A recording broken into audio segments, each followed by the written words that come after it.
Live from a bunker in the heart of the Ozarks.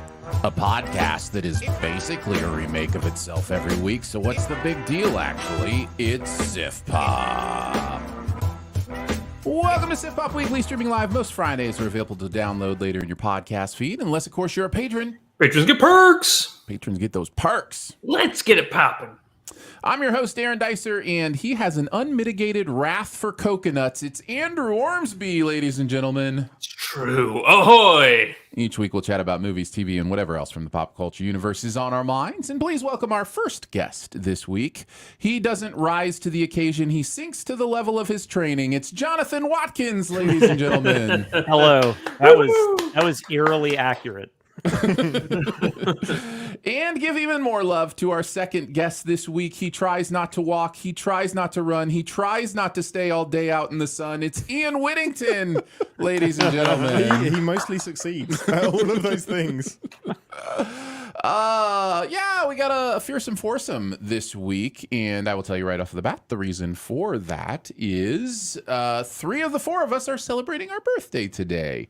Andrew is the odd man out, but you may not have known this, but myself and two of our Sif Pop guests, occasional guests, all have the exact same birthday. And it just happened to be our recording day, May 26th this week. So I thought, it might be fun to do a birthday show. And, there's usually something big that comes out around Memorial Day weekend anyway, which is about when our birthday usually falls. So we may make this kind of like an annual fun birthday show kind of thing if you guys are up for it. To be decided. We'll see how this goes. I'm not willing to commit. Thanks, Ian. Thanks. I appreciate your commitment. Happy birthday, Mr. Sift President. Very nice. President? Yeah. Maybe? I don't know. So it's our birthday this week. In honor of that, our best ever challenge will be best ever movies that came out around our birthday, like within 24 hours either way. May 25th, 26th, and 27th for those release dates, and we will do that. And then for our movies today, we have two movies that are both right around 30 years old. Yep. And just Seemed decided topical. to make a new version of them, because that's all we do these days. I was going to say they were from the same decade, but they're not, because Little Mermaid was 89, and I think White Men Can't Jump was like 92. That sounds right. 93. Correct. 92. Yeah. So it's wild how everything old is not actually new again. So we're going to get into those reviews as well as have some fun with some other stuff along the way, including our buried treasure. And I have an announcement at the end that I want to get to as well. So stay tuned for that. That's what's known in the biz as a tease. We finally are going to get to elect a new president of Sift Pop. Preciptant? Preciptant. Yeah. This one's getting popped. All right, let's get into it, guys. Let's kick it off by reviewing the 2023 version of The Little Mermaid. The youngest of King Triton's daughters and the most defiant, Ariel. Why am I even saying this? We all know what The Little Mermaid is. Ariel.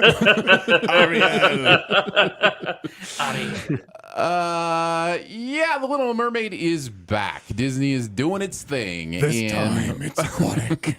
I was going to say that would have been better. Here comes like a horror gritty version reboot? or Yeah. something like that. Make the actual Brothers Grimm version of the story. The Hans Christian Andersen version. That's what we Oh, want. that's yeah.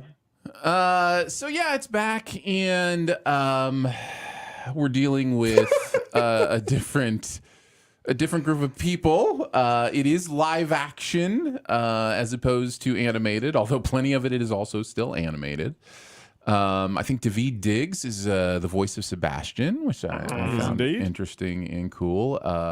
Holly Bailey, not Holly Berry, is the Little Mermaid, and several other people. I think Melissa McCarthy is Ursula. So what did you guys think? Oh, and Rob Marshall, by the way, directing this. And Javier Bardem. Thank you.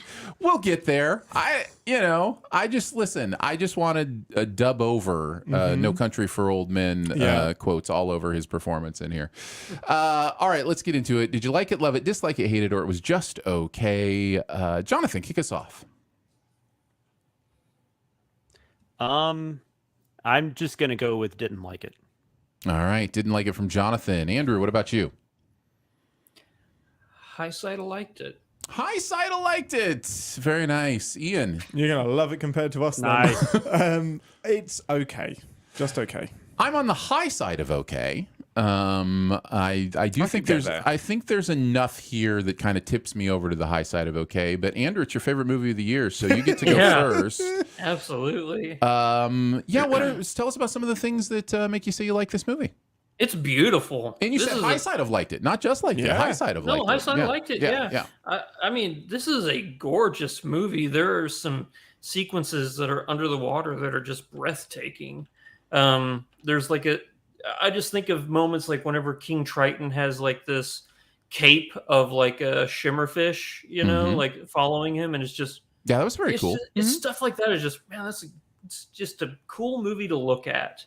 So, and I think another thing that actually makes me like this movie, considering most people know how infamously I despise live action remakes of Disney movies, is because that I think that this one actually it did something different than the first one. And I think that what I think this one did differently is it leaned more towards there being a purpose, like this kind of animosity between the surface dwellers and the fish and the people of the sea, and it at least made it a two-sided theme, right? Yeah, like there was, exactly. Yeah, it kind of gave us, it rounded out the landlubber side of the equation a little bit. Yeah, exactly. Because if you remember from the first Little Mermaid, it's just King Triton and the merfolk who are right. really against people. But I don't think even in that version, I don't think humans even know that mermaids and stuff are real. I don't think we spend enough time with them to really find out anything. The land people in the first one are not the point. They are completely, even Eric is completely secondary in that first movie. Like he is just an object of, flirtation in that movie. So that's expanded a little bit. Yeah. So I like how they really fleshed out the human characters. Nice. Anybody else who wants to jump in? Tell us some of their other thoughts on the movie. Well, I feel mean now since Andrew liked it so much. I didn't hate it. It was just one of those things where I'm just watching it. I'm like, I don't know who this movie's for. I just don't. I mean, I know why they're doing these things because they keep making money, but I just still like, as me as someone, I love the original, and that doesn't mean you can't make a good remake of it. I think you can. There's been a few of these that I've enjoyed. I don't think I've really highly liked any of them, but I've enjoyed some more than others. This one was kind of in the middle for me. I don't know. The underwater stuff I didn't think looked great. I thought it was about on the same level as like Aquaman. I just the flowing hair and stuff for some reason that always like makes it look weird to me. You know what it is for me with that? I was thinking about this. I think it's the cognitive dissonance of the body acting like it's underwater, but they're just speaking clearly. Yeah. I know how humans speak on land, and I know what happens when humans try to speak underwater. I've been underwater. I understand how it works. So there's a little cognitive dissonance there to see like the hair floating around like it's in water, and then they're just talking. Can you imagine if Christopher Nolan directed people talking underwater? Oh my god! Oh my goodness! We would on the outside of the tank. Yeah, Bane would be speaking like perfect English in comparison. Yeah. I was also confused. Okay, so and this could have just been my screening. It was very dark. A lot of the underwater stuff. It was especially like the Ursula scene towards the end. Ursula stuff was dark.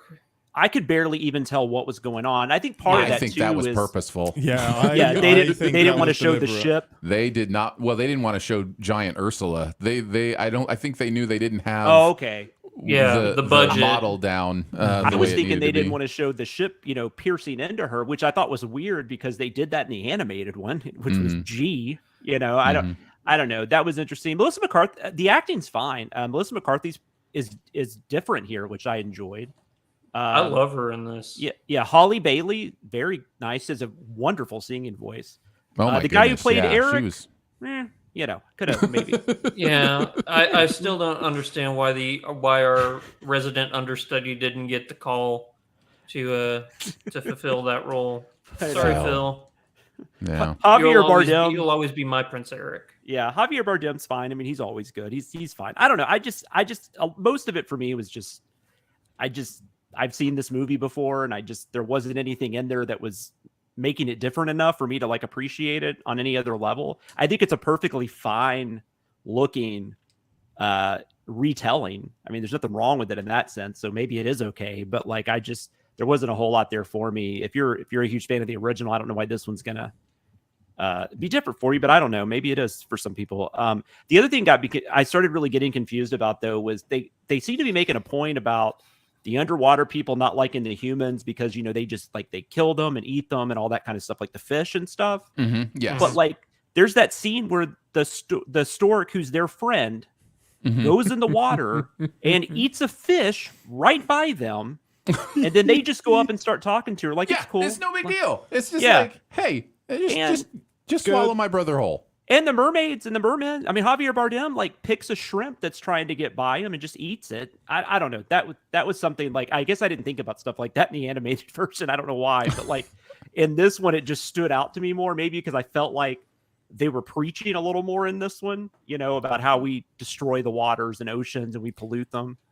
And I don't know. I think yeah. Another thing I kind of didn't get is like if they're mad about shipwrecks and they control the weathers, like the seas, why are you making so many shipwrecks? Well, I think part of that might have been because the humans say the people under the sea keep deliberately wrecking our ships. So I think there's a misnomer on both sides. Because I think that was the only different thing I liked about the movie, that it brought a bit more of a balance to that argument and why they were butting heads. The rest of the movie, I loved it when I watched it in 1989, but there wasn't quite enough. Before you were born? Yes. I think one good example for me was the Under the Sea number. The Under the Sea number is one of my all-time favorite Disney numbers. That might even be my favorite Disney number, the way it's done in the animated film. And in this film, even though they could have done whatever they wanted, it seemed really flat, and like there just wasn't a lot of like life to it compared to what they did in the animated film, which had to be hand drawn and was obviously more painstaking of a process. And so I think it was just stuff like that there was I don't know, it just seemed to be like going through the motions. I mean, obviously Andrew saw it differently, which is awesome, but No. that was how I felt. Go ahead, Aaron. Sorry. I had the exact same experience during Just Can't Wait to Be King and The Lion King, and I think it's that exact same thing of you're making the worst version of your story. Like you are limiting yourself by making this live action, because you're not only limiting expression and the abilities that animation has to go bigger, but you're also limiting the movie's ability to play in unrealistic waters, right? Literally. Like you're limiting the ability of the movie to have other fish playing marambas and turtles doing whatever, because you're trying to make it photorealistic, and it's a bridge too far for suspension of disbelief to kind of go there. And so you're just like, okay, we're good with flounder, we're good with scuttle, we're good with but even the eels don't talk in this one. No. Right? That's so we're true. good with flounder, we're good with scuttle, and we're good with Sebastian. And other than that, it's all gonna just be, like it was. Yes. Yeah. So yeah, I totally get all of that. And we have to mention that this is the state-of-the-art island that these humans live on, that has futuristic technology like steel pan drums and modern trumpets.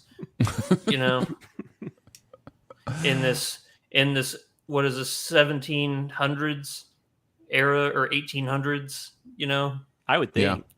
Yeah. I mean, it's the kind of the or it's the village. It's like yeah, they all just kind of or it's the village. It's the village. They still travel by sail. Yeah. Ian, did you have any further thoughts? I don't think you've really kind of given your full general thoughts. Yeah, I think Jonathan's kind of nailed the word for me, and it was flat. Everything felt flat. There were a few really gorgeous moments under the sea, but most of it felt very dark to me, very flat, very muted. I think a lot of the songs were very muted, other than what Halle Bailey sang. She was incredible. Melissa McCarthy's rendition was incredible as well. She's actually my favorite part of the movie until they turn her into one of the statues from Eternals. But she was incredible, and just, this is a Melissa McCarthy that I want to see. I'm really fed up of the "isn't she an unlikely hero" Melissa McCarthy in a movie thing. She was just like lapping up the evilness, the mustache twirliness. I completely dug it. Pretty much every other performance felt like a pantomime to me. It felt like it was a bad Broadway or off-Broadway show. Everything just, it didn't feel like we were in a movie. It felt like I was watching this on stage, which is great, but I haven't got the atmosphere of it being on stage. I'm watching it on a screen, so I just feel like I wasn't in on the atmosphere. Javier Bardem looks confused. Like, he looks like, right? What is this this was going to about? be one of my first points. You guys have talked about him being fine. I thought he was terribly cast in this movie. Yeah, totally agree. I didn't I was buy trying to into be Javier nice. Bardem as King Triton for a second in this movie. So He's so lost. There's an SNL sketch where they were doing like the Star Wars auditions, and there's like one of them's Alan Alda, and he's like, "What is this? What is this? What's a Wookiee?" Oh, Bill Hader's Alan Alda. Yeah, and that's what I felt like Javier Bardem must have been asking the whole time. Like, what am I holding? What is this? What is a What is Triton? this? What am I holding? What he's here? holding What is this? probably the biggest paycheck of anybody in that movie, is what I think he's holding. The middle third in particular just felt like a meandering, what's the thing? It's got the lazy rivers. It was just a lovesick, lazy river that did not work for me. And then we're back to a musical number, which, guess what? I loved in 1989 when the person who wrote it back then as well, because it's still great. The addition by Lin-Manuel Miranda was, of course, incredible. I was like, where has this song and this rap come from? It belongs in a different movie because it's incredible. And then the credits rolled, and Was it that was the like, Scuttlebutt song? The Scuttlebutt yeah, the song. Scuttlebutt song. Okay. Yeah. I'm not gonna lie, That was new. Scuttlebutt Lin-Manuel is like Lin-Manuel. one of I my was like, favorite yeah, things. Of course, I love it was. Scuttlebutt. It was so good. That, I guarantee you that it was an earworm. I've just been in my head and going, Scuttlebutt, Scuttlebutt. But I It's guarantee so you good. that is going to be a song in about a week and a half that everybody in the world hates. Because it's just because it's everywhere. It's going to flood the market. I don't necessarily see it going kind of the Let It Go kind of model like that. I don't know really? that it's that big. Plus, there were two other new songs. Like there were 3 new songs in this. The Prince Eric song was so I thought it was okay. bland. I liked the lyricism of it. I liked the way it was. The things, like the lyrics were really interesting to it. I liked that, and it added some to the theme. And he was fine. I just think it comes back to, and I'll say a few other things. I think it does come back to a lot of what we're talking about, is the human performances in this movie are just so. There's just such a lack of life to them other than the 2 versions of Ursula. Both versions of Ursula were great. They were in the right movie. Loved them both. Every other human performance, I just felt was just really, really lifeless. So that was really rough for me. Now, I enjoyed the vocal performances. I enjoyed Daveed Diggs. I really like Awkwafina as Scuttle. I thought that was inspired casting. I thought she's great. And was perfect for that. And actually, Jacob Tremblay was great as Flounder too. That was a really nice voice performance. Yeah, I had no idea in this movie. Oh man, that scene with the shark I hated so much. Just, I have a silicophobia, so sharks, and I totally forgot. I don't know why. It wasn't until that scene started that I'm like, oh wait, this is underwater and there are sharks and I'm scared to death of sharks. Why am I here? No, I am too. Because like animated sharks even scare me. It's like crazy. Yeah. I was like, oh. Yeah.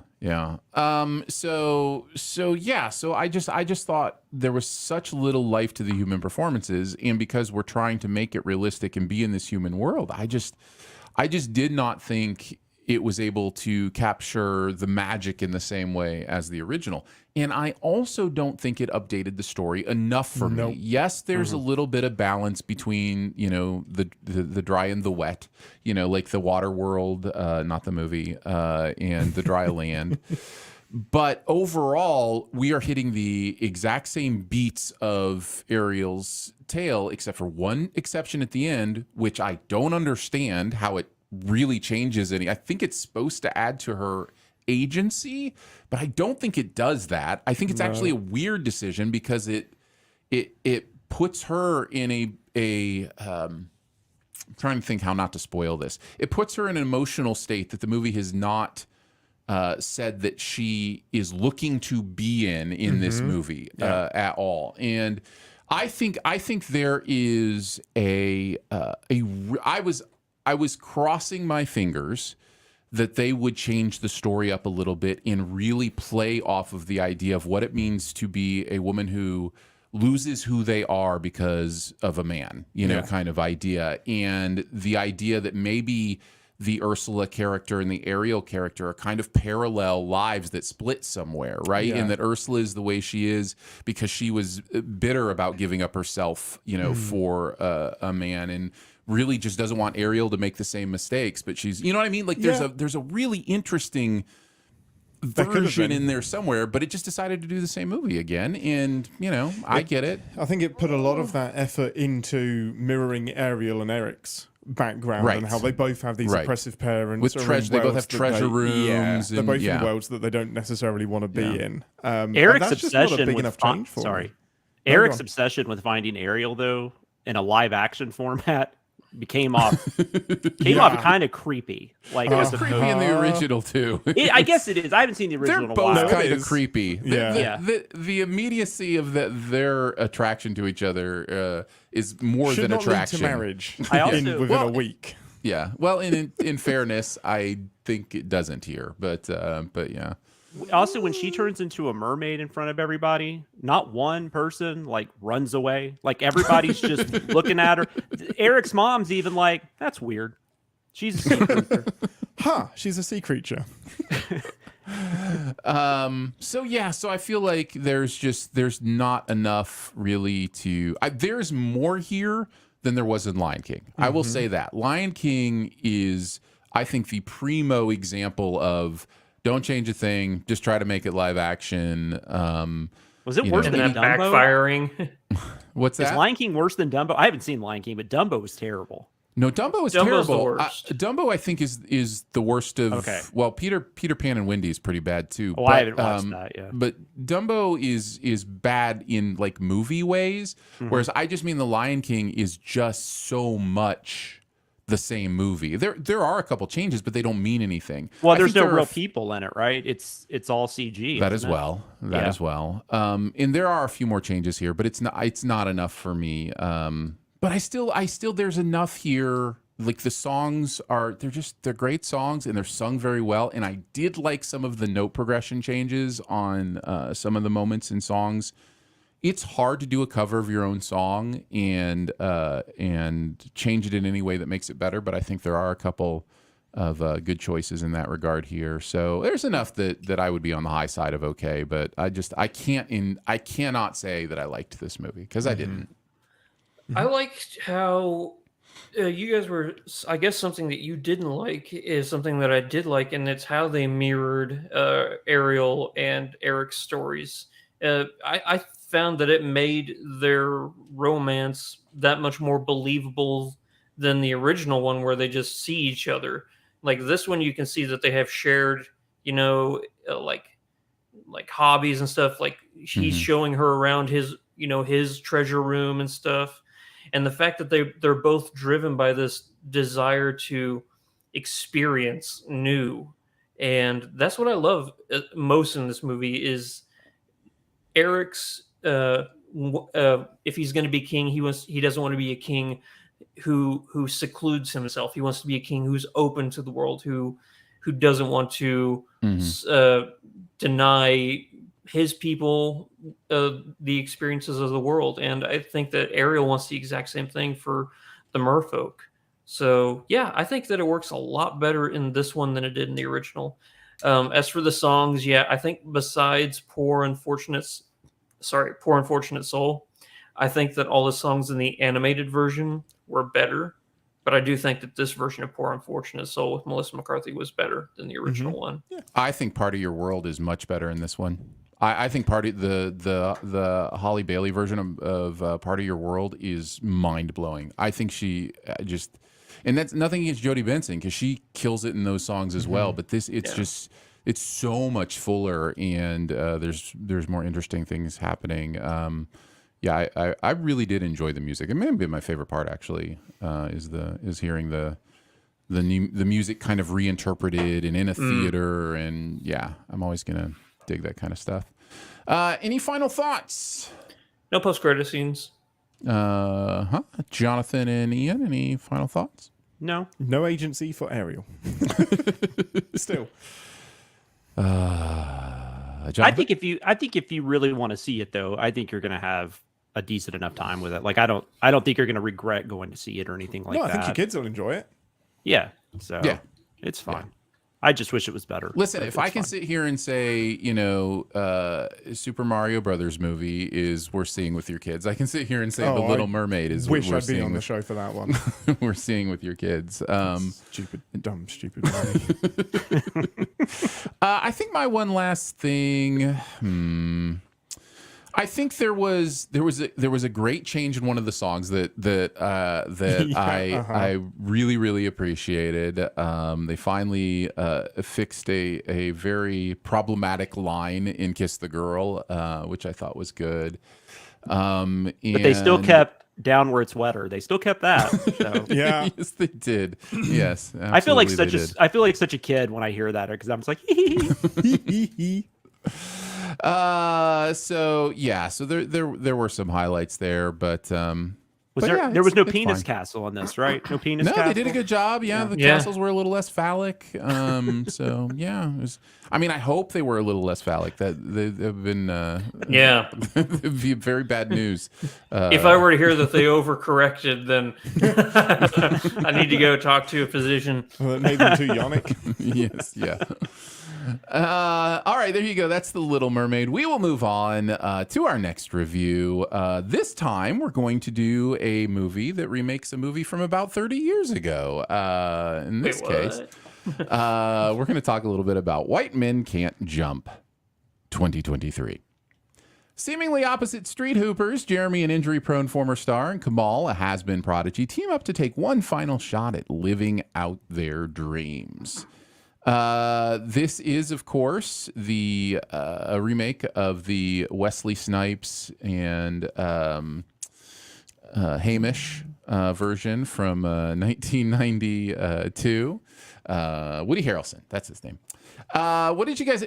I guess I'm going to ask this before we talk about like it, love it, dislike it, hate it, or it was just okay.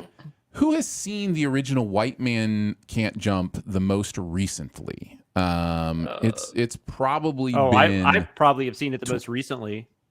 20 years. 3 days ago. No, okay. Oh, no, it's you then. Okay. I did rewatch it because it had been like 2 or 3 years since I'd seen it. Yeah. I do watch this movie all the time. I love it. The original one. Great. Well, good. I'll probably start with you then. So, what do you think? Did you like it, love it, dislike it, hate it, or it was just okay, Andrew? Low side of okay. Low side of okay. Ian? I am not qualified in any sense. I have not seen the original. I have not watched any basketball. I'm a white man that can jump. However, I'm the high side of liked it. Okay. High side of liked it. Jonathan? Man, I'm just mean today. It's too harmless to hate, but I'm on the low side of didn't like it. Low side of didn't like it. Aaron? I am hovering between high side of okay and low side of liked it. I'm I'm going to say low side of liked it. I think is where I'm going to land on this one. I should mention, I guess, possibly, critics are tearing this movie apart. I think it has like a 20% on Rotten Tomatoes or something like that. Not that bad. So yeah, let's talk a little bit more about it. Ian, since it's your favorite movie of the year, why don't you kick us off? I don't know, man. Maybe it was coming off of the back of The Little Mermaid because this was our double feature, but it made me laugh. I had no basis of comparison against the original, which is a thing that can happen, as we've seen with The Little Mermaid. So I was just along for the ride. I think they have great chemistry. All of it felt authentic, which is hard because this isn't a part of the world that I know much about. I don't know much about basketball. I know less about the world of street basketball. But everything looked authentic. Nothing felt like a setup or a gimme, really. I always struggle with sports ball movies because I said this to you in the moment, Aaron, when they were doing the setup for the big competition at the end. I'm like, well, does it matter if they win or not? I feel like I should be rooting for them, but I don't care because I know we're getting a movie anyway, and that's not the moral of the story. So I struggle to get invested in sports movies in general because I don't really care if they win or lose because obviously something's going to be learned from the journey. But so can I dig in on that a little bit? Is that because sports for you don't hold meaning? So a win or a loss, it doesn't matter whether you win or lose. No, whereas when it's a band of rebels trying to take down the Death Star, like winning means something because you can put yourself over in that position. It's not that, because I get it. I get how invested people get. You're a competitive person. I know for a fact you're a competitive person. So I get it. I get the investment. But he's the most competitive person at Cinema Sins. Probably by a fair margin. I love that. Very nicely done. But I know this is written. So I know somebody has decided the outcome of, unless it's based on a true story or whatever, I know someone's artificially decided who the winner is going to be. So with sports, there is an unknown. There is anybody could come and do it. But the ending is written, which I know doesn't matter, but it takes away some of my enjoyment because it's already been decided. So it's so weird that you don't like sports then, because in sports you don't know. So I would think you would. I love sports. Okay. I think Aaron. I think what he's saying is he's saying that he has a pretty good idea of who's going to win at the end of the movie. So the actual basketball portion of the movie, he doesn't feel as invested in. Is that right, Ian? It's more than that. Even if I don't know who's going to win, I don't care because someone else wrote it. So someone else is. So it's not based on anybody's skill. Oh. It's been written by a person that's just decided they're going to win. But you know that logic could apply to every single movie. I was going right? to say every single movie is written by a person. Like you But know it's it doesn't. different, but Like unless you it's an can't root for autobiography, Luke Skywalker everything. because you know that somebody I wrote don't the know ending. that he's going to win. I don't. But you just said it didn't matter if you know if they're going to win or not. Whoa. Straw man arguments flying around. The whole point of sports is that it's not fixed and not decided. That is not the whole point of sports. That is not the whole point of sports. It does get fixed occasionally too. I know it does. We're clear. I know, which is ironic considering it's unfixing it. But anyway, it's the whole point is that there's this mystery to it, and when you write who's going to win, it's now not about anything to do with the sport. It's just, I guess this person wins. So it's more about the story. Whereas the point of Star Wars is obviously the Empire's going to win. Yeah. Got it. This is a big apples to oranges argument. Is it? Yeah, I think so. Well, that's what I'm trying to zoom in on, is what makes sports different from narrative. Like, because they're both narratives, just one involves talent on a court or a field or whatever, and the other involves talent with a mystical blade, you know? Let's say, don't belittle professional wrestling combines them both. No, I don't. Honestly, Ian, I don't think that he's belittling you. I think he's genuinely trying to make an honest comparison. I'm trying to find the seed of the difference. I think what it is, if you took Star Wars and put it into the real world, you had Luke against the Death Star and all of that stuff. Right. Yeah. There's no idea how that's going to play out. Right. And that's it's just, whoa, anything's going to happen. Right. They're at war and stuff. Same for this movie. With sports, with a sport, You put it in the real world. shut up. With a sports movie, you can't apply. So and the same thing applies to a movie. When you put Star Wars into a movie format, Okay. then The only way it has been. yeah, someone's decided the ending, haven't they? They sure have. Okay, Ian, I it's all think written. Ian, I think what you're trying to say is like sports are supposed to be enjoyed in the moment, and as like once you know the outcome after it's done, then you're done with that sporting moment, and you're Yeah, on to the next one. I guess. Whereas a movie so. you can revisit. Well, that's what I thought. Yeah. I thought it would be an argument about the relative importance or gravitas of the moment. Yeah. That's where I thought the difference was for you. But I'm not too sure my argument holds much weight, but it is how I feel. fair enough. I'm not going to try You- and convince anyone else to feel the same way, but it is how I feel. It's an interesting philosophical experiment, and I will probably continue to dig on it just because I'm curious, like where. Not, I mean, not even. I don't want to spend our whole show trying to figure out your inherent trauma with sports, but Let's go there. Let's unpack that, shall we?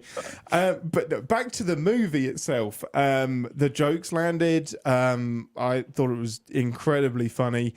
My biggest letdown, and it stopped me from loving it, is just the same old emotional beats. Really and is. I get it. I know we quote unquote need them, but we don't.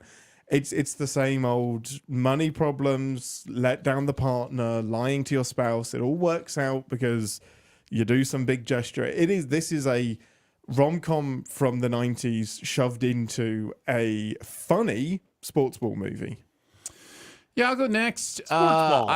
I definitely agree with everything you just said, and I think the tropey stuff, the saccharine stuff, is the reason I have the hardest time like firmly being like, yeah, I like this movie. Is just because it really is so paint by numbers in so many ways. So done. What saves it and allows me to say, yeah, I like this movie, is that I, like you, think these two work really well together. I really bought into their relationship. And they both made me laugh. The side characters made me laugh a lot. Oh, they were great. So when I'm laughing consistently, I'm just gonna have a good time, and I'm gonna be more likely to overlook things that might get me distracted before or whatever. Plus, you add the fact that basketball is easily my favorite sport, and this movie gets basketball. It understands hoops. Like, it really gets the street nature of it combined with the technical precision of it. Like, it's using ideas and plays and different things that really make sense. It's actually one of the things I remember not liking about the original is I didn't believe for a second Wesley Snipes could play basketball, and both of these players can hoop, and I really enjoyed that part. It was of fun watching you watch this movie. Like, you got really zoned in on the So actual. you don't like the game original playing. at all?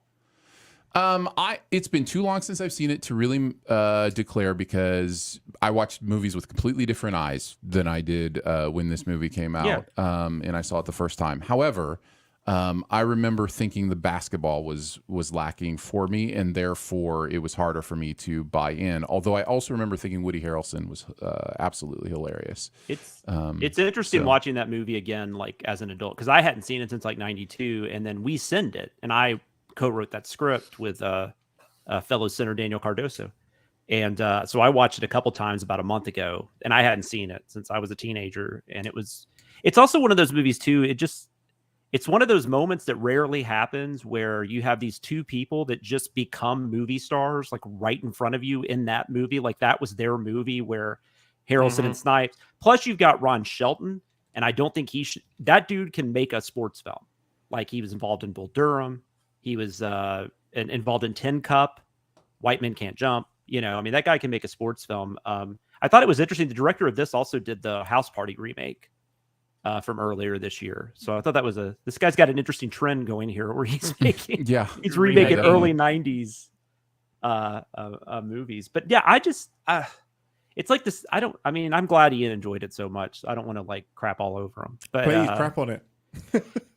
I liked Jack Harlow a heck of a lot more than I thought it would. I will say that. I didn't want to see this movie because when I've seen him in real life in like in situations, he irritates the crap out of me. So, and it's nothing personal. He might be the nicest guy in the world. It's just, there's just some people that just kind of rub you the wrong way for whatever reason when you see them doing something. Sequel Walls, I don't know that I had really seen him in anything else. He'd been in a couple things I might have seen him in, but I thought he was really Friday good. Night Lights. Oh, that's right. Yeah, okay. I did know him from that. That's right. I liked him quite a bit in this. I thought he was really good. They do play off well to each other. That's my biggest pro for the movie. They do. They have good chemistry together. Yeah, they do. One thing that, and I mean, I'm fine with remakes. I mean, but one thing I thought was interesting was like in the original, I completely understood like why Wesley Snipes went to Woody Harrelson and said, "Hey, let's go, hustle some people." I didn't really completely get it in this movie. First off, Jack Harlow is not even trying to hustle him in the beginning. Jack Harlow is just like a guy that just happened. He doesn't shut his mouth, and he just said a comment like, "Hey, you might want to do this for your shooting." And he was like, "Well, come see if you can beat me in the best of 5." I mean, I don't think that was purposeful. I think that just happened. So that felt a little less authentic that they got in that situation. I totally agree. I think the hustle stuff is forced in, even though it's kind of funny. Like it's for that character does not feel like a hustler. It feels like a teacher, like you said, Andrew. He feels like a teacher. Well, and that's what he's doing. That's why he's at the gym. He's trying to, he's trying to train kids that are going to college or whatever. I also found it hard to believe nobody knew who he was because at that one point, Cinco Walls like did some research on Harlow's character and found out he played at Gonzaga. Who would not know? Like actual basketball people, I'm saying, that would be playing in these street games, they wouldn't have recognized them. I also couldn't figure out why Cinco Walls' character couldn't find somebody else that hadn't had 2 blown ACLs to play in that tournament with him. So my problem with it early on was that I just didn't buy that the way things progressed did not make sense to me. And so I started off very early just not buying into any of this. And so it did win me back a little bit as it kept going because they are very, very good together. I will not deny that. But there was just nothing that I could really grab onto by that point. So that was kind of my problem with it. Andrew, some thoughts? Yeah, it's one of those movies that I just can't help but since I've seen the first one so many times, just constantly look at like the different elements and compare them. I do think that Jack Harlow and Cinco Walls are great together. I think that Snipes and Harrelson, this is a different movie in the sense that I don't think that these guys are as frenemy-ish as Snipes and Harrelson were. I think that here they kind of jab at each other, but there's never any animosity in it. Whereas if you watch the old 92 one, I could believe it any second that Harrelson or Snipes was going to bite the other dude's head off. Mm-hmm. Well, and part of that is, again, the Harlow character is so different than the Harrelson character. Like it's meditation and it's just a different thing. Harrelson and Snipes are not good guys in the first movie. Mm-mm. Whereas here, these are 2 guys just trying to get by. In the first one, they're like conning people and they're like, they owe money to like drug cartels and stuff like that. Like it's serious business. It was the original Uncut Gems. It's a story about the traumas of gambling addiction. I think one of the best things. Oh, sorry. Go ahead. No, I was going to say, and whenever you take out that important message in it, that's what I feel is super lacking in this version. This movie isn't really saying anything. It's just showing stuff. Mm-hmm. Yeah. I think one of the most interesting things about the original is, and I guess I won't spoil it, but what happened, the end result between Woody Harrelson and Rosie Perez, their relationship, that is just something that nobody ever does, the way they end that. If that makes sense. I just don't want to give it away. It's real.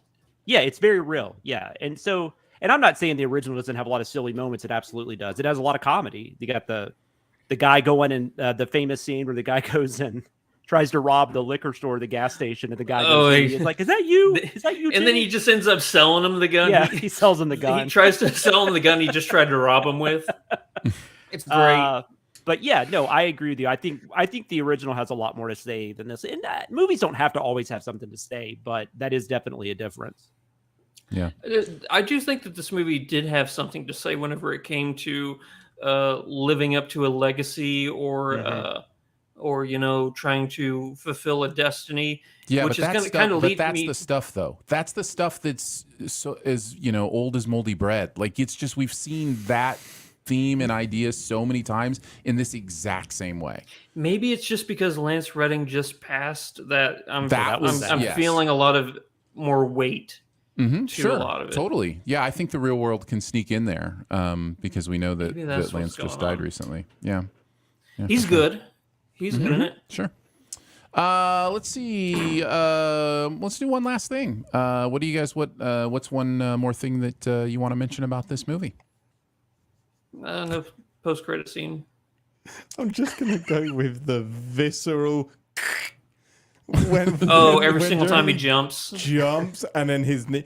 But it was strange because it was on like while he was in mid-air, like they suddenly went and I just I just cringed every time. It was visceral. The last time it happened was weird to me because he had an easy layup and he missed it for some reason and then got injured. Like he should have gotten injured trying. Yeah, he should have gotten injured trying for that because he shouldn't have missed that layup. He wasn't injured when he went up for the layup. So yeah. Anyways. And this wasn't even really White Man Can't Jump. It was more White Man Can't Jump because he has two busted ACLs. Yes. Yeah, the first one is White Man Can't Jump because he's white. This one is White Man Can't Jump because his knees are gone. White man can't jump and probably shouldn't. White man can't afford knee replacement surgery. I also do love the director's name though, Calmatic. That's boss. Very, very cool. That's a pretty sweet name. I would not be able to pull that off. I'm like, hey guys, my name's Calmatic. Like, no. Jonathan, did you have one last thing? Just that. I like the director's name. My one last thing is I really love when a movie can wade into racial conversation, and there's a lot of racial conversation here, and it's done with humor, and it's done with love, and I thought done with authenticity. It felt a very, a very authentic way. For in the Jack Harlow character, much like I'm assuming, this is a complete assumption, I don't know, I haven't done any research, much like I'm assuming Jack Harlow himself has spent a lot of time in the culture. Like he's, definitely... he's a hip hop artist too, so correct. He's ingratiated himself into the culture. And, so I think there's a freedom and an ability there for them to talk about whiteness and blackness and what that means that I really enjoy because it is difficult sometimes to have those conversations. We're currently on a podcast with 4 white guys. You know what I mean? Like there are, and that's not to say we don't have people of color on the podcast. We do often and purposefully so. But those conversations aren't always easy to have in our world. And so I like when entertainment can wade into those things and show us how it might sound like, what it might look like, what it, because it allows us to have empathy, right? It allows us to understand what the world is for somebody else and how they might see something else. So not the race part, but I was thinking we were reviewing Little Mermaid. I was like, man, this is the people that everybody wants to hear. Like, this is who they want to go by for their Little Mermaid opinions. 4 over 30 adults, adult men. Yeah. Very, very true. Thank you. Thank you, Jonathan, for pointing out the pointlessness of this podcast today. With that in mind, let's go continue on. All right. Before we head on to our best ever challenge, big thank you to our absolutely wonderful, wonderful Sif Pop members. Thank you so much for your support of what goes on here. If you've never checked it out, I'd encourage you to do so if you're interested. It's at Patreon, patreon.com/SifPop. And Andrew is running the pre-show these days, and we talked about some of the latest news that's heading out into the pop culture world and told some birthday stories on the pre-show for our VIPs. So thank you. if you're doing that. And thank you for thank you just for watching and telling other people about the show. Like that's, that is enough to thank you for, but to go that extra that extra level and actually throw a couple bucks our way each month we don't take it lightly. So thank you for doing that. Again, that's patreon.com/sifpop. All right, on to the best ever challenge. A really weird one today, but why not? Best ever movies that came out within 24 hours of our birthday. Or at least the birthday of 3 of us. May 26th is the birthday, so anything. Oh, no. I have one that's for May 28th. Is that okay? Oh, that was not within the range, Jonathan. I did not hear read your emails. Is 525 through 527 is the range that we're going with. Well, they might have had a Thursday night preview. That used to be a thing. Yes, it is still a thing, actually. Sometimes it even goes to like a Thursday afternoon preview. Like it just keeps extending back on the weekend. Little Mermaid came out on Thursday. I don't know why they're calling that a preview. The theater I went to started at 3:00. They had like 20 showings of it. Yes, that is an opening. Showing. Yeah. Wow. Yeah, it opened on Thursday. It's the Little Mermaid came out on 5/25, not 5/26, but whatever. All right, we'll go number 5 to number 1. If you have it higher than somebody else, you can trump. You can trump it. You guys are still using that term, huh? All right. Yes. Listen, it was around before him. No, I love it. I think you should own it. All right. Reclaim it. So we'll start at number 5 and go to number 1. I'll kick us off. My number 5 movie came out in 2012, I believe, on May 25th, and that was The Best Exotic Marigold Hotel. Is at my number 5. I really enjoyed this movie. This is kind of one of a few movies that were kind of really popular in the early 2010s. Especially coming out of England, doing kind of the older actors get together and do an ensemble piece kind of movie. And this is one I really, really enjoyed. I wasn't alone. They made a sequel, so clearly there were enough people who also enjoyed it. But if you haven't seen it, I highly recommend it. It's really, really good. So check out The Best Exotic Marigold Hotel. I am ashamed that I have not even heard of this movie. I've heard of it. I have not How seen it. have I not heard of this movie? I love the cast. That's insane. Yeah. Wow. That sounds like an Ian movie. So, you might like it. I'll just give you this cast. Judi Dench, Maggie Smith, Bill Nighy, Tom Wilkinson, Dev Patel. This is Love Actually in a hotel. Not on Christmas. Is it really? No, Okay, it isn't. No, I'm kidding. I have no idea. The poster makes it look like that. No, it's really good. It's really, really good. So I like Dev Patel on the motorcycle with his arm raised, like, yes! Let's go. Like a say anything moment. Mm-hmm. Yeah. I got the girl! Andrew, why don't you go next? What's your number 5? Mine came out in 2012. It's a Wes Anderson film called Moonrise Kingdom. Hit it, Aaron. Trump. All right, Jonathan, what's your number 5? My number 5. I guess I'll say that till afterwards. But I just thought it was interesting.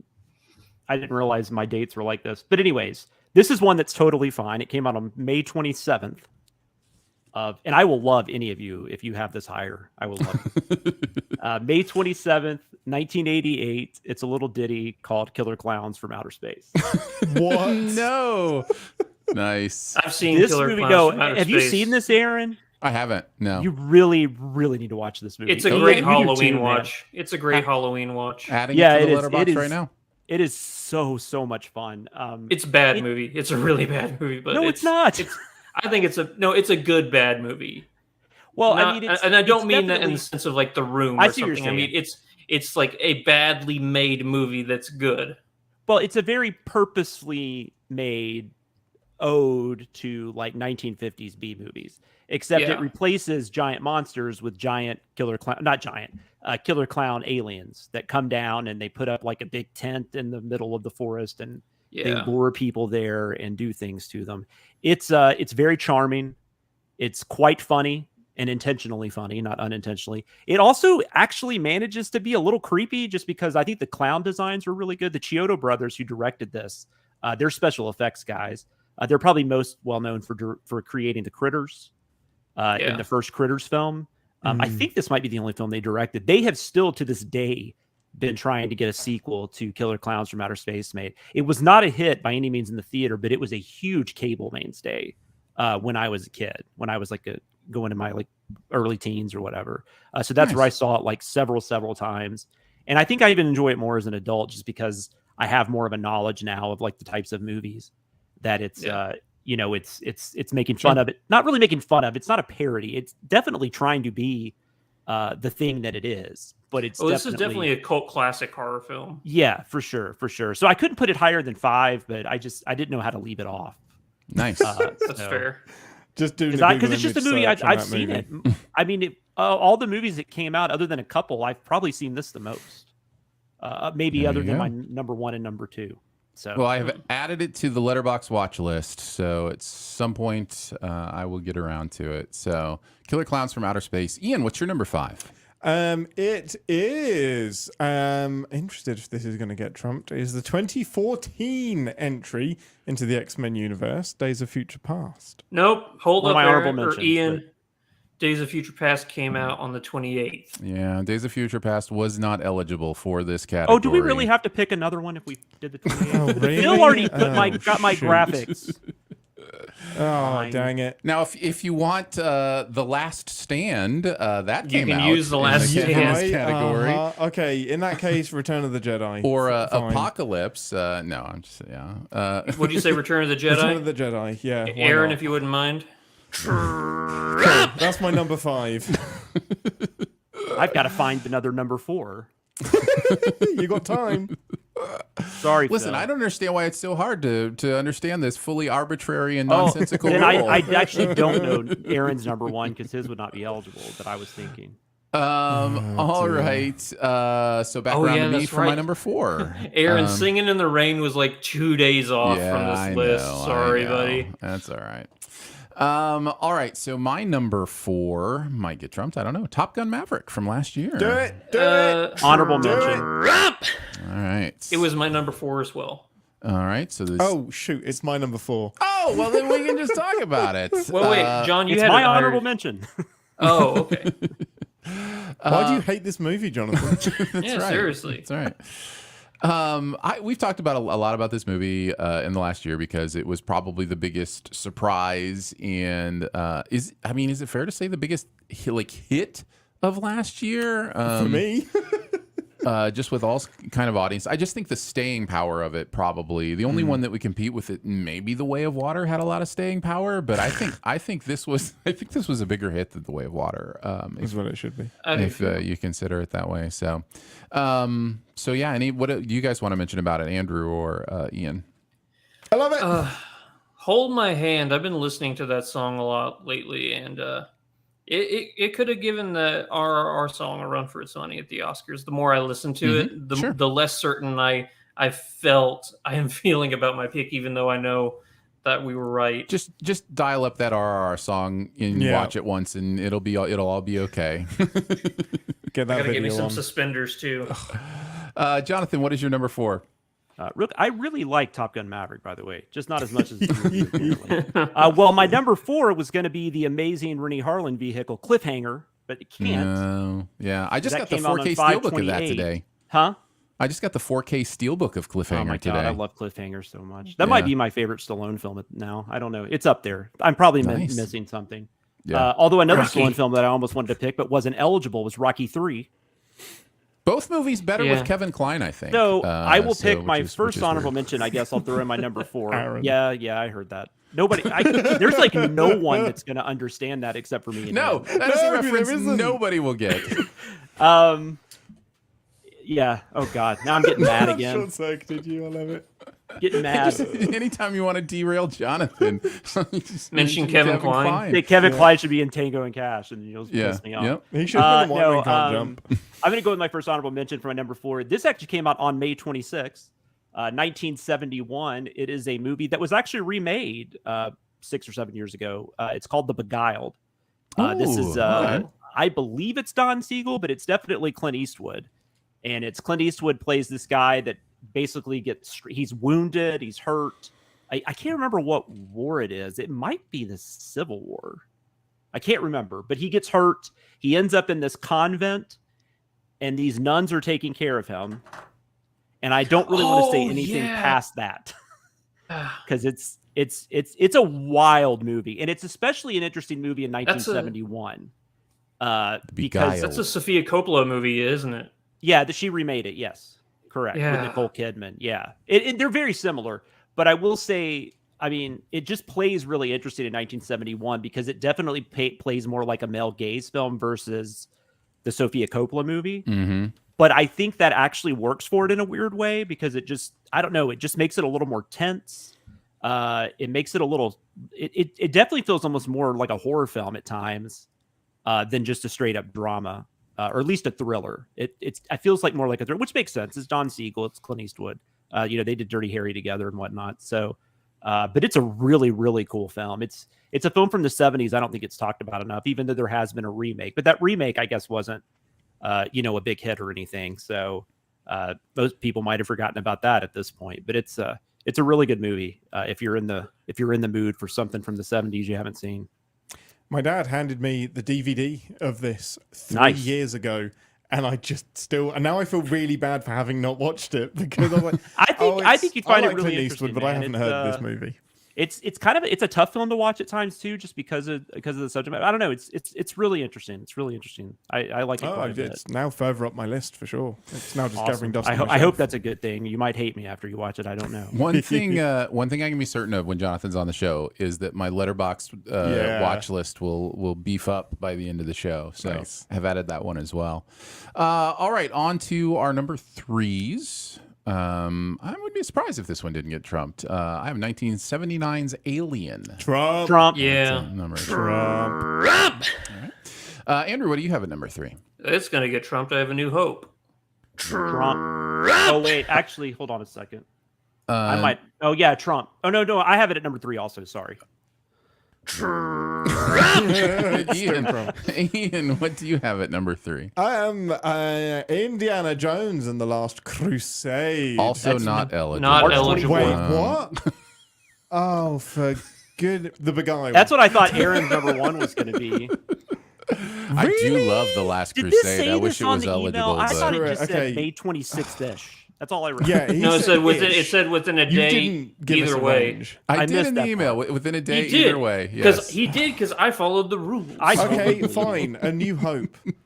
A New Hope has now been promoted to number 3. But at this point, Ian's number 1 is going to end up being like Smokey and the Bandit or something, which nobody's picked yet. All right, so on to our number 2s. This is where I have Moonrise Kingdom. Nice. 2012.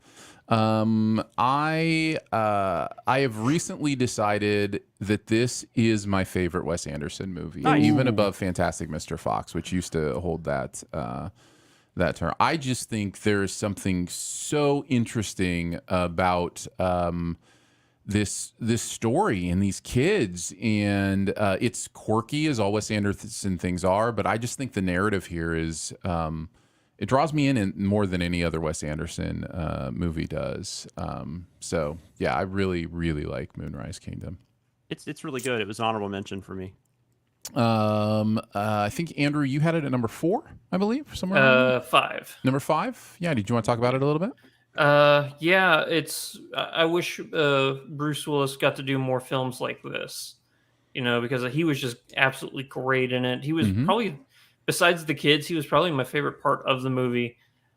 I don't know, man. Edward Norton is just so. Whenever Edward Norton does a PTA or a Wes Anderson movie, it's just magic. So Even when he's I just absolutely love voicing it. the character, like he's so good in Isle of Dogs. It's awesome. Yeah. All right. Your number 2, Andrew. This is where I have Alien. Trump. Jonathan, your number 2. My number 2 is, I'm going to guess, the oldest film on all the lists. I could be wrong, but it's from 1956. It came out on May 26th. It is a little Western called The Searchers. Wait, Searchers didn't come out. That's what I didn't saw. see that one. I found that it came up when I was looking at. I just went to Wikipedia and looked at each year, and then I looked at dates Yeah. that it was released. I have Release March date, May. 13th in 1956, but yeah. Fine, hold on. No, I'm on. Listen, Hold if it. we've learned one thing, chaos. we will never do a category like this again. I think you may have. Wait? It's May 26th. Google told me March 13th, 56. Yeah, I just saw it on Wikipedia. Wikipedia is not always right, though. Okay, hold on. It's on IMDb. It says May 26th as well. So there's double confirmation. Well, Give it to him. IMDb says May 16th. No, that's you got to scroll down past the premieres. It's fine. No, it's fine. It's totally fine. I have a really Let's good one. count to it. throw in. Listen, if it says May 26th somewhere, I'm not seeing it. Let's Let's talk about The Searchers. Okay, cool. The Searchers is, if not my favorite Western, it's in that category. It's probably John Wayne's best performance, although I don't know. At least as far as Westerns go, he's really good in The Quiet Man. It is. It's interesting though. The character John Wayne plays is a very, very unpleasant person. Super Just racist. a little racist. Yeah, Just a little racist. And we've learned some. It's hard to sometimes know if that kind of mirrors real life. Some stuff we've heard about John Wayne, but I don't really know. I didn't know him personally, so who knows? But it's not the most comfortable movie. But I think John Ford, who's one of the best directors ever. When Orson Welles was asked who his three favorite directors were, he said John Ford, and John Ford. And it's a fucking. I'm sorry, God, sorry. You're fine. It's a really gorgeous movie. It's one of the most beautiful movies to look at. Phenomenally gorgeous. Yes, phenomenally gorgeous. John Wayne, like I said, he plays a really interesting and really compelling character that you're not supposed to like him. I mean, I think it's all intentional. So I don't know if it's as problematic as some people say it is. Obviously, the way something hits you is the way it hits you. I mean, I'm not gonna judge that, but I mean, I do think that he's not supposed to be a good person. I don't think there's anything in the movie that makes it seem like he is. No, although you could argue that the movie does paint him as the hero at one point, but I think our moral compass is Jeffrey Hunter's character. That too, yeah. Yes. Jeffrey Hunter's in this movie? Yes. Oh, yeah. I'm watching it. And and Natalie Wood, a very young Natalie Wood, plays this. Vera Miles plays the girl that gets kidnapped. It's a girl that gets kidnapped or goes away with some Native Americans, and then John Wayne. Huh? Nothing. Oh, and then John Wayne and Hunter they go try to rescue her. He's trying to spoiler shame you for a 70-year-old movie. I don't know if that really spoils anything. That's kind of right at the beginning. So I know. I'm just being I know. Big old But butthole. it's a great movie that may or may not have come out on May 26th. It's really hard with some of these older movies, though, to know when their exact release date was. Well, according to the IMDb, it did come out on May 26th. We're going to go with May 26th here because it had kind of like a subtle, the premiere was May 16th in Chicago. Oh, okay. But then there's like a Wide Buffalo release. premiere on the 17th, a Detroit premiere on the 18th, a Cleveland premiere on the 22nd, and then it just says United States, May 26, 1956. So yeah, I think we're good to call Justified. No, Yeah, it's absolutely. It's a movie I came to later in life too. I wasn't really into Westerns until I got older, and then I just started kind of deep dive. I just kind of started watching all of them, and this is one that's always stood out to me. So, yeah. Yeah. All right. So I think, Ian, that means we're on to your number 2. Is that right? I believe so. I mean, such as my list is. Empire Strikes Back? No. Doesn't qualify? No, it doesn't qualify. All right. That came out like Searchers. May 10th or something, I think. Really? No, it was around there. The It was list that I read Or was 20th. garbage, I thought it was at least 5 or 6 It days was later. Memorial Day, but it wasn't the 25th, 26th, or 27th. They didn't used to know when Memorial Day was. Well, this is just a crumb shoot, isn't it? So Men in Black 3 came out on the 25th. That's I right. like Men in Black. Well, there 3. you Let's go. put it It's in your at number 2. Yeah. Josh Aaron Brolin, Trumpet. No, I'm joking. That would Josh be Brolin. amazing. Josh Brolin is genuinely excellent in that movie. I do like Men in Black 3 quite a lot. Yeah. I do too, actually. I do. It was in my honorable mentions. I mean, it's a lot better than 2. I still think the first one's the best one, but Oh, of course. Yeah. but it's a without good doubt. sequel. Yeah.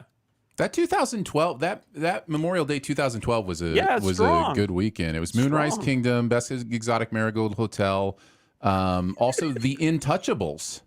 Intouchables, The yeah. not the Intouchables. Oh, correct. Wait. Untouchables. Wait. Wait, do like No. an anniversary Yeah. screen. Intouchables. Wait, the new one or the old one? The old one. I have never seen that, so that's Are really you kidding? It came out during this time? I think so. I could be wrong. It was on one Well- of my lists. I could be wrong. As we've discovered, this category is all the nonsense. Didn't they remake that?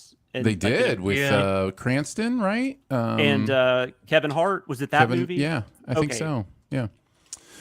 Anyhow, I think we're ready for our number ones. 5, 25, 77. One of those few dates that you know what people are talking about when they mention Star Wars: A New Hope came Yeah. out. So, Meh. Which makes May 4th even less sense. Like, why isn't it May 25th? what's that? Why Like isn't that Star Wars Day May 4th 25th? makes Oh, less sense. right. When Yeah, it should yeah. be May 25th. Should be Star Wars Day. Yeah, May the 25th be with you. That's fine. It's when it got released. Works fine. Or they could have just released Star Wars on May 4th. I Save us believe all a big couple of hassle. you guys have mentioned this. I think I had to trumpet a couple times. But yes, I do love A New Hope, and I know that there are Star Wars movies that we like to say are better, including Empire, those kind of things. But man, it's just so hard for me when you talk about favorites to put any Star Wars movie above this first one, because I watched this movie hundreds, if not thousands of times growing up. Like, yeah, I was in the center of the Star Wars universe with the first one coming out a year after I was born, and almost exactly a year after I was born, and then every 3 years after that, I think Return of the Jedi was 84 or 83. 83. Empire was 80. Yeah, it was 80 and 83, so every 3 years. And so, yeah, I And was they'd just- re-release them. I mean, back then they would re-release these movies. So, like, I saw Star Wars in the theater, but I just didn't see it till like 1981 or something. Right, yeah. Why isn't his lightsaber white? Like it is on the poster. It's a fair question. I just found myself with Star Wars. It was hard to get invested because whether they won or lost, somebody wrote it. And, I like the basketball scenes. Those are my favorite. Get all right. wrecked, Ian. Wow. Andrew. I'm not coming back. I mean, Luke was such a hustler, man. He was. Yeah, he would shoot nobody womp thought rats. C-3PO would be a good tag team in a basketball game, but man, it worked out. It did work out. Yeah. Andrew, what is your number one? Return to the Jedi. Do we Nice. do our number Wait, twos? are we talking about Star Yes. Wars 2 since we had them on We our didn't do list? our number. Oh wait, so my number one is different than everybody else's. Okay, Your number two got trumped by both Ian Are and we not uh, talking that's about, right. Are we not talking about Star Wars before we get to that though? The other ones that put it on the list? Oh, go for it.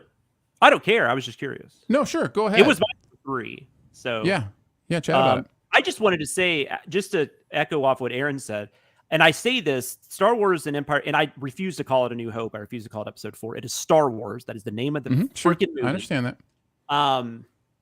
And Kevin Kline would have been terrible in it. He says you. No, I think it's the better movie of the two. Those are my two favorite Star Wars movies. Not even close. I think those are the two best Star Wars movies. Although I do love Return. I'm not gonna like Return was definitely one I love. Phantom But Menace. Come on. I have, as I've gotten older, I think Star Wars is better than Empire. But it's not by much. I mean, we're talking about two A to A plus movies, right? Yeah. So I agree. but I just love this one. I just think it all comes together in an interesting way. And I don't know, it's just the beginning of everything. And it's just every time I watch it, and I may or may not have a copy of the original version of it. But I don't really even mind I don't even mind the special editions that much. Return bothers me a little bit, but the other ones, those are fine too. I just think it's crazy that there's a lot of people, probably Ian, have you ever seen the original cuts? I couldn't tell you if I had it on VHS. You probably did then. You so probably I had. probably have. I Yeah. feel like I have because it was an old copy. It was my dad's Yeah. copy. So yeah, I feel like I have. But I just wanted to mirror what Aaron said and say, no, there's nothing wrong with saying Star Wars is better than Empire. Yeah. All right, Andrew, you're number 1. Return of the Jedi. Nice. Hinted at Nice. to earlier. Honorable mention. Yeah, this one just has way more emotional beats that really that I think hit. It's the conclusion of this Anakin story arc. That fight with him and Luke on the Death Star is just so heartbreaking because right before they quit, you just see so much hate flowing through Luke, and there's a part of you that really believes that he might, get tempted to, strike his father out in hate, and then he won't be a Jedi. But then he quits, and then there's the redemption of Darth Vader at the very end. It's just such a beautiful story. Ewoks are adorable. Yeah, they are. They're fine. Why? Yeah. I don't understand the hate. Because Star Wars fans hate everything Star Wars. Ian, you've never said anything more true. 1983. It's not far from the truth. Ian, you've never said anything in your life that's more truthful than that. Yeah, this movie, because this came out when I was 7, and this is the first movie I saw in the theater multiple times too, and I mean, it just blew me away. Yeah. Jonathan, what's your number 1? My I number think it's 1, the same as Ian's. Alien. Is that yours too, Ian? Yeah, if you're going to disqualify it, why not? Yeah. No, Alien. No, not disqualified. Alien counts. Of course it does. Why not? May 25th, 1979. Sorry, you didn't know how to read the Yeah, this my is number this one. is this is one of my all-time favorite movies. I love this movie a lot. It's a haunted house movie in space, and it's just that concept sounds like it would be so easy to do, but like I don't know, it's amazing. Ridley Scott just firing on all cylinders. Sigourney Weaver doing an awesome job in one of the best characters ever to be in a film, I think, Ripley. The practical effects in this movie are just unbelievable. I love this movie so much. And it still to this day scares the crap out of me.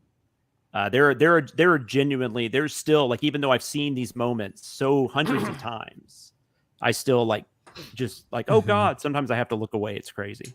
Oh, the John Hurt scene every single time I get. Yeah. And the other woman, I can't remember the character's name, but her, when she gets attacked in the hallway. Oh, Veronica Cartwright's character. Yeah, her character. That's a really tense scene. What was it? Lambo? Something like that. That sounds right. I'm gonna watch this tonight. Happy birthday to me. Nice. Now that I'm talking about it, no, I just love this movie. It's great. Yeah, talk about it, Ian. Yeah, I love it. This is the Star Wars movie that came out in the 70s. It's the one that we should be talking about. We'll get shunned and confused looks at this, but I enjoy it more than Star Wars. I genuinely do. I think. I think it's a movie. I think it's in a different league in terms. It's a different type of movie, obviously, but a different league in terms of like realism and this. I feel like I'm on the Nostromo every time that I watch this movie. I feel like the technology holds up. I can see us clonking around the galaxy. The state of like our rocket, our shuttle. What do we call them? They're blue collar workers. Scuttle ships. Sure, Whatever. spaceships. Whatever they've been scuttled as now. And the scuttlebutt is... Scuttlebutt. This one has really done a number on me. But I love it. I love this movie. It is scary. One of the best creature designs Brian ever, Johnson. Ever. Yeah, love it. And I just love the blue collar aspect to it too. Like, these aren't like pretty boy astronauts. Yeah, they're not like getting a paycheck. superheroes. They're just people that need money. Like, they're just they are the just trying to only make ones that some are money. justified in saying, I didn't sign up for this shirt. Yeah. And Yeah. I'm not getting paid enough because it's true. exactly. That aspect of it even makes it more intense sometimes. A lot Not like only that- a lot like Armageddon in that way. Yeah. Yeah. Exactly the same thing. Too bad Armageddon didn't come out. Too bad our Alien. birthday is a July 4th. Armageddon. Yeah, right there. I had Armageddon's the one with the Criterion release, though I will admit that. That's kind of It's a funny. fair point. It's a fair point. Alien is my number 3. Nice. Just spectacular suspense movie making. It's just really, really good. Really well done. And then he followed this up with Blade Runner, right? That was his next, wasn't it? I think I think it might have been. 82 That probably sounds was. right. Yeah. Yeah, Yeah. that's awesome. Ridley was a busy boy back then. I mean, he still is. Dude's like True. not slowing down. He's like the Alice Cooper of directors.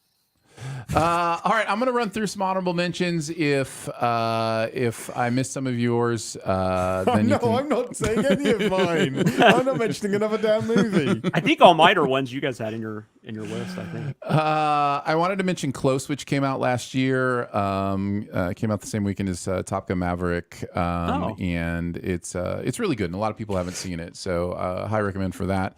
I think we should mention From Russia with Love, and that was 1964. The Back to the Future Part 3, great stuff. Yeah. So worth mentioning, I think an honorable mention.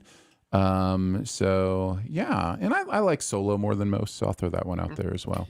I like Solo. And I went over to ask the gurus on SIFPOP what they thought, and their top 3 picks were Alien, Top Gun Maverick, and A New Hope. Sorry, Star Wars. Oh, you can say whatever. I'm just saying I refuse to say it. I'm Jonathan not opposed to other rage people quits the saying it. show. He just runs out the door, and 3 seconds later, he bursts through mine like the Kool-Aid guy. Just like say it like that movie name to my daughter. She's like, "Well, which one?" Like, there's only one. It's like Highlander. Wow. All right, let's move on to our buried treasure. Ian and Jonathan, you're our guests, so you will go last. Kick us off, Andrew. What do you want to let people know about that they may not have heard about? Last week, we were kind of rushing out whenever we were talking about our buried treasures Yes. and stuff. But you mentioned that you saw a movie called Sisu that you figured that I would think is the greatest movie ever. Yeah. Yeah, I wanted to say that I'd already seen Sisu. Oh, and, okay. Was that right? It's okay. Oh, okay. Well, then I was loved wrong. it. I thought you would love it more than that. The gratuitous violence got old really, really quick for me. I see that. But that first 20 minutes is like some of the best cinematography I'd seen in a very long time from like an Yeah. art house movie. That's what I really liked about it. Yeah. I loved the look of it. Just that Yeah. character. I just kept getting back up. There was something about that. Yeah. It's very graphic. It is very. But graphic. that's not my buried treasure. Yeah. My buried treasure is the Guy Ritchie's The Covenant. Do Heard it. good Yes. stuff about this. Wait, did you not cover this on the show? I don't think we did. Oh, No, I good. thoroughly enjoyed this movie. I thought it was very good. I love Dar Salim's performance is great. He was the heart and soul of this entire movie, and he just pushed like the determination to not only be heard but to do what's right that's going through his head. And I didn't know what this movie was going to be about, and then once I kind of understood what I thought the movie was going to be about, it shifted because where I thought the movie was going to go It's ended 3 halfway movies. through. Yeah. Ended halfway through, and But it in a became good a way. different movie. And I'm like, oh snap! Absolutely loved it. I think it's just it's a brilliant film. It's one of my favorites of the year so far. Mm-hmm. I got to Can see absolutely it. see that. I'm looking forward to it. I also want to talk about one of my favorite films of the year so far. A little film called The Artifice Girl. This is available on VOD from a brand new writer-director named Franklin Rich. And this is a movie about the oncoming AI deluge and the idea that artificial intelligence and artificial superintelligence specifically, that there are a lot of ramifications to it that we have to think through. And I think this movie does a really good job of putting those big ideas into a real world scenario and actually using a very interesting narrative. It's a 3-act play, and I think the first two acts are the strongest, although I do actually like how the movie finishes.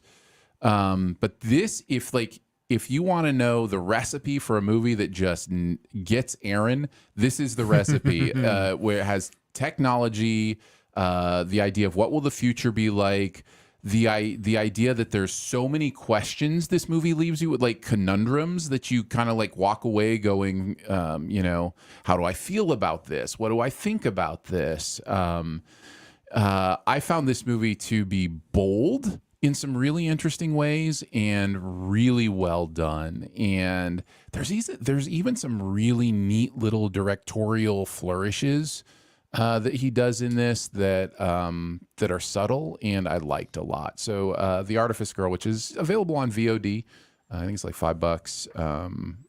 And I highly recommend you paying that and checking it out because it's really good. He's in it. He's one of the main characters. It's true. He's incredible. There's really 4 main actors, and he is one of them, and he gives a great performance for sure. Nice. So yeah, The Artifice Girl is my buried treasure. Ian, why don't you go next? This is the best birthday present you could have given me because this is probably the only time where I'll be the guest and I'm not going last. It's true. Because the guest always goes last. That's but true. I'm That's not. still not better than cupcakes. It's Yeah. true. It's still not better than Kevin Kline. So I'm going to pick Kevin Kline a- cupcakes. Happy birthday to me. I'm going to pick an app actually called Mighty Doom. This is so much fun, and they, unlike certain other companies that will remain nameless, EA, they aren't doing like a pay-to-win, glass ceiling, must give me money in order to progress through the game. So it's a top-down platform type game where you just go through levels. It auto fires your main weapon, and then you can choose 2 special weapons that have a cooldown that you fire. And you just, if you've played the Doom games before, it's that. You're blowing up bad guys, clearing a level, getting to the next level, clearing the level, getting to a next level. But it's just really, really fun. It's a really crisp interface. Beautiful graphics, incredible soundtrack. This is like one of my favorite things about the Doom games was the heavy guitar behind it. This has that in spades. Like you just sit in the menus and you are just like pumped and ready to go with some incredible, disgusting guitar riffs.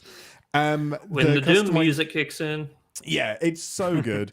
And the customizable nature of some of the bits is a little bit limited. Like there's not much to do when you start upgrading things, but the level of difficulty kind of gets nice and hard as well, but in a way where I don't feel like it's trying to trick me out of the game and into like buying some upgrades, just into I have to get better at this and I have to use better tactics to progress through the game. It does have a monthly season pass thing where you can upgrade and get extra Watsits, but it's $7 and I paid that because it's fun and otherwise it's free to play. It's if you like the Doom games and you like this type of game, then I would recommend downloading it for free, people. It's free and it's fun. It's amazing the free entertainment we have at our fingertips. I was stunned by it. Like you could happily play this and not buy the season pass. It's great. Since you're British, that when you is- said bits, I assumed you meant testicles, and then you said, and it gets harder. So that I was laughing in my head. Yeah, this game will not give you an erection. If it does, please seek therapy. Consult a After physician. 4 hours. Your own Mighty Doom. Jonathan, what is your buried treasure? Well, I wanted to talk about my favorite Kevin Kline movie. It's called Stop or My Mom Will Shoot. I want to talk about a TV show that is going to be airing its last episodes on, I believe, June 2nd, which is a week from when we were recording. That show is called Manifest. This is a show I watched. So this was a show that was originally on a network. I do not remember which one. Maybe ABC, maybe NBC. I think for 2 or 3 seasons. I think just the final season is on Netflix. So it got canceled. Netflix picked it up and gave them 20 episodes to end their series. They showed the first 10 of those about a month and a half or 2 months ago, and then they're showing the last 10 starting on June 2nd. I assume they're dumping them all at once. They usually do. But so I watched, like, when this was originally on, I watched maybe the first like 5 or 6 episodes, and then for whatever reason just fell off. My wife kept watching it though, and just kept telling me, "You got to get back to this. You got to get back to this." And so I finally did because I was thinking about it, but then it got canceled, and I'm like, well, it's not going to have an ending. But then Netflix picked it up, so I went in and watched them all. This is a really good show. It's it's definitely got that kind of quality of like a Lost. It still feels like one of those shows that was kind of chasing what Lost had, but like so many years later. If you don't know what it's about, it's this flight that goes through some turbulence and then lands. And this is all like in the first 10 minutes of the series. I mean, I'm not spoiling anything. Yeah. Lands. They think they've only been gone. Like they think they've been like on a 3-hour flight.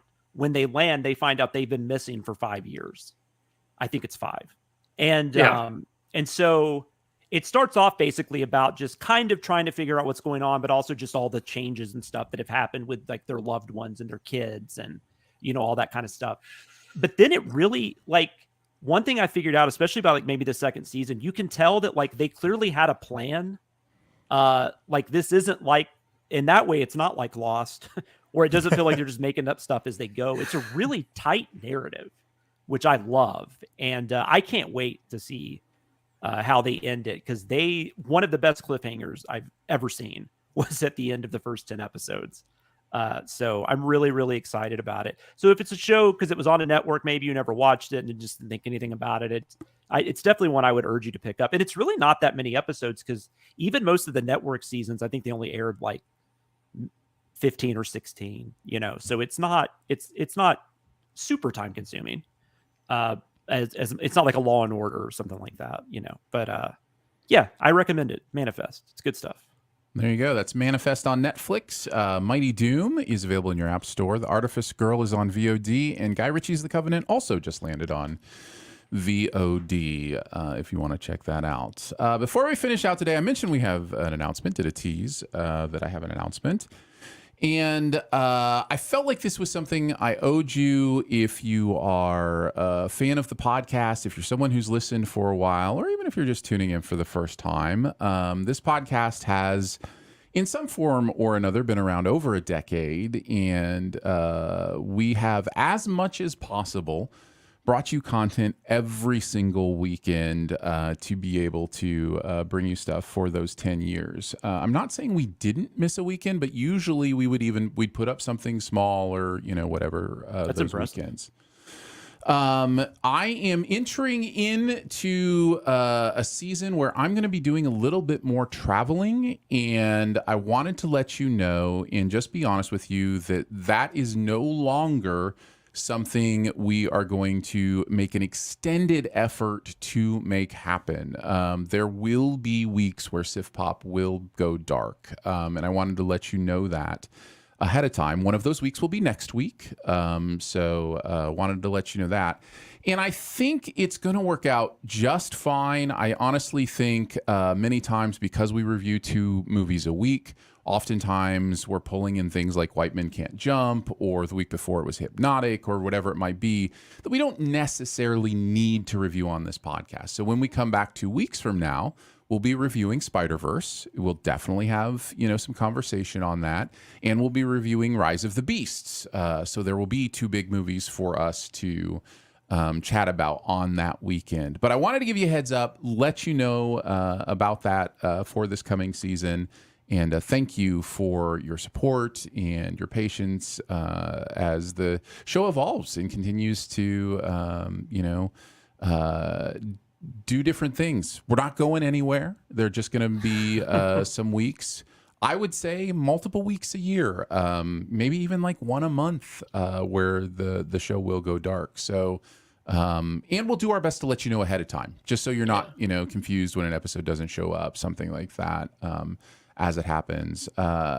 Aside from all of that, again, if I could express one thing, it's my love and thanks and gratitude for even just caring what we have to say, once a month, let alone once a week. That's kind of mind blowing. So thank you for doing that and for continuing to listen to what goes on. So yeah, there you go. That's the announcement. And we did it, guys. We managed to do a podcast. Woo! Ian managed to spin a fidget spinner, and it's been spinning this entire time. Hasn't stopped once for an hour and a half. Yeah. That's amazing. And the fact that it's off camera has nothing to do with the veracity of that fact. That's right. I just can't think pick it Ian up. really liked White Men Can't Jump. For some reason, that's really fun stuff. interesting. Yeah, fun stuff. Thank you so much for joining us today for Sif Pop. It is part of the Studio DNA Podcast Network. Find out more about other shows on the network at studiodna.media or by searching Studio DNA in your podcast player. Huge thanks to Andrew for hanging out again today. Thank you, buddy. Big thanks to producer Phil for producing the audio and video show. Thanks, Eric. Thank you to Jonathan for being here today. Jonathan, anywhere you want to send people online to check out your stuff? Yeah, you can find me on Twitter at SamLoomis13. You can also find me on Letterboxd. I think you just have to look up my name. I'm pretty sure. I know my Letterboxd link is on my Twitter handle, so you can find it there as well. That's really about the only places I'm at. And then obviously check out Cinema Sins, TV Sins, Commercial Sins every week if you can. Fun stuff. There you go. Ian, what about you? Where do you want to send people? Twitter. Which I'm not on very, very much. I'm actually more active on the Captain's Pod Twitter handle talking about Star Trek things. So come and hang out and talk Star Trek, which is at Captain's Pod CS, and listen to Captain's Pod podcast. And no, thank just you go to as well. Twitter. You don't need to listen to the podcast. Yeah. And thank you, Ian, as well, for hanging out with us today. Really do appreciate it. Whatever. Also, thank you to our Sif Pop members for giving monthly to make the show a real thing, and the website for that matter. If you want to check it out, it's $3 a month is where it starts, and you can find all that info at patreon.com/SifPop. Lots of ways to connect with the podcast. You can leave a comment, a rating, or a review at Apple Podcasts or Spotify or wherever you listen, or you can email us, feedback@siftpop.com. And finally, if you're having a good time, your movie-loving friends will probably like the show too, so make sure you let them know about it, and that listing is much easier than convincing me that those hoops were higher than 9 feet off the ground. We will be back 2 weeks, as mentioned, to talk about Spider-Verse and Rise of the Beasts, and we'll see you then. Bye. Bye. Thanks for tuning in live, guys. Appreciate that. Sko Clago, Stewart, Jay Bourgeois, see you guys hanging out in the chat, and several others were watching live, so really do appreciate it. We got to run. It's dinner time, so There we're it gonna is. grab some food. Birthday dinners. Yeah. Birthday dinners, FTW. Let's go. Let's eat some flounder. Yeah, sounds good. A little Sebastian, too.